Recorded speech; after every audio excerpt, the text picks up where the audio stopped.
Imagine driving across a breathtaking bridge that defies gravity, or stepping into a museum where light dances perfectly through curved walls.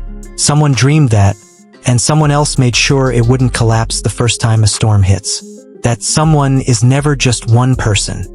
Behind every iconic building or invisible piece of infrastructure that you use every day without thinking, there is a silent tug-of-war between two professions. The architect, who obsesses over how a space makes you feel, and the civil engineer, who obsesses over the fact that it must never, ever kill you. They fight, they compromise, sometimes they hate each other. But when they get it right, cities rise, skylines change, and millions of lives become safer and more beautiful, often without a single thank you. This is the untold daily drama of the people who literally build the world you live in. And no, it's not all hard hats and pretty sketches. It's deadlines, redrawn plans at 3 a.m., angry clients, impossible budgets, and the terrifying moment when you realize the building you designed is now full of actual human beings, ready to see what really happens when vision meets reality. Story: a day when vision and reality almost killed each other. It was 6:47 a.m. on a rainy Tuesday in 2024 when A.R. Sarah Khan's phone buzzed so hard it fell off the nightstand. The message was from ENGR, Omar Farouk, the civil engineer assigned to her prized museum project. "Sarah, your cantilevered roof is 42% over stress. Call me before you embarrass both of us in today's coordination meeting." Sarah groaned, already tasting the bitter coffee she hadn't drunk yet.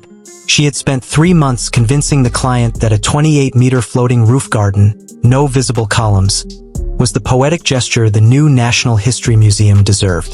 The client loved it. The renderings went viral on Instagram. The director called it a feather on the shoulder of the Capitol. Omar apparently called it physics. By 8:15 a.m. she was in the site office trailer, boots dripping, staring at a stress diagram that looked like a crime scene in red. "You want a roof that sticks out 28 meters with zero intermediate support," Omar said without greeting, pushing his glasses up his nose. "That's not architecture, Sarah. That's optimism with rebar."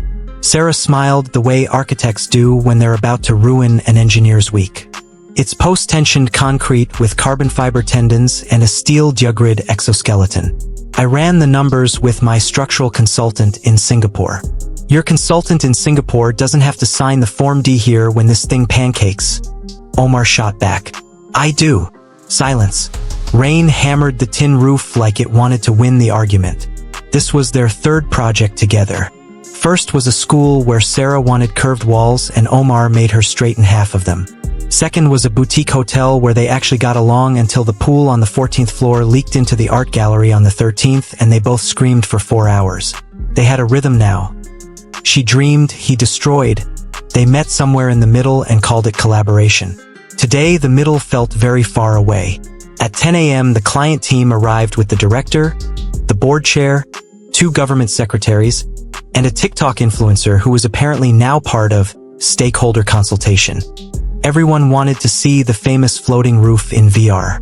Sarah plugged in the headset, proud, glowing. The virtual garden floated exactly as she imagined. Jacarandas blooming above the city. No columns, pure magic. The director gasped. "This is why we hired you, Sarah." Omar stood at the back, arms folded, looking like a man waiting for the inevitable. Then the board chair, a retired general with zero patience for feelings, asked the question everyone secretly feared. "Engineer Sahib, will it fall?" Omar didn't flinch. "Not if we add 4 tree-shaped columns that also act as rainwater downpipes and shear walls. They can be slender, clad in perforated copper, so they read as sculpture from below." Sarah felt her soul leave her body. Columns? 4 of them? In her perfect void? She waited until the clients left for tea, then exploded. "You just murdered my design in front of the client. I just saved 8,000 future visitors from becoming a headline," Omar replied calmly. "You want poetry? Write a poem. I have to sleep at night."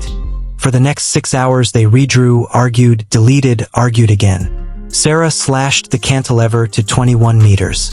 Omar agreed to invisible micropiles and a haunched slab that added only 180 millimeters depth.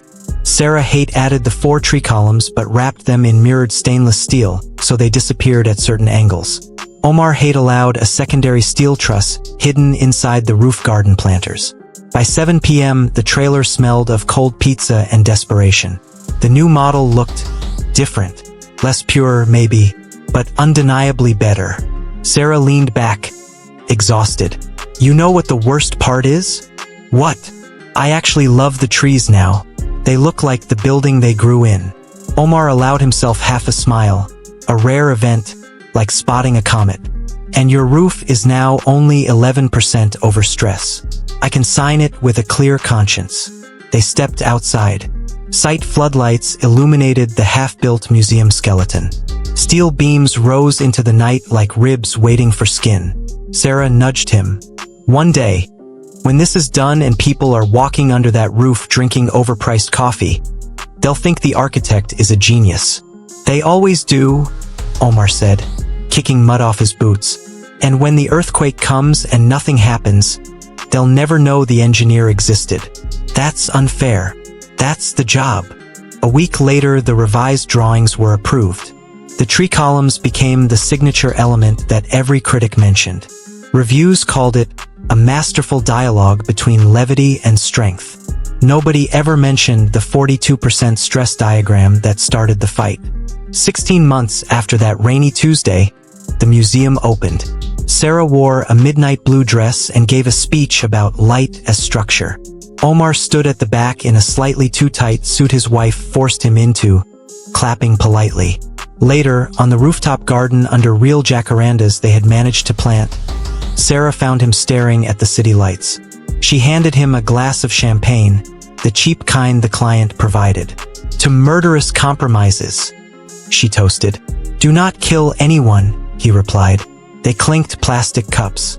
And somewhere inside the building, hidden inside walls and above ceilings, thousands of calculations, redrawn details, sleepless nights, and one near divorce between vision and reality held everything up perfectly, invisibly, forever.